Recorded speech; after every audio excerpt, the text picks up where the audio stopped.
Idinaan sa lahat ng tanggapan ng Schools Division Superintendent ng Kidapawan City DepEd Division ang request ng lahat ng mga partner institutions kung gagamit ito ng pasilidad ng DepEd. Ito ang sinabi ni DepEd Schools Division Superintendent Dr. Miguel Filalan matapos na sa loob mismo ng pasilidad ng Calaisa National High School, Kidapawan City nangyari ang reception rites ng mga estudyante ng BS Criminology Department mula sa Central Mindanao Colleges.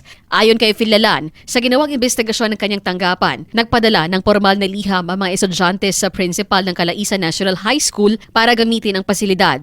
Dahil na rin sa academic and partner institution ng CMC, pumayag ang pamunuan ng Calaisa National High School na gamitin ng mga estudyante ang pasilidad para sa tactical and reception rites. Pero sa hindi inaasahan, matatandaan na nagpatala sa Kidapawan City PNP ang 19 na mga junior student ng Criminology Department ng CMC matapos na nalapnos ang kanilang katawan dahil sa pag-spray ng kanilang seniors ng tubig na may halong suka at chemical sa naturang reception rites.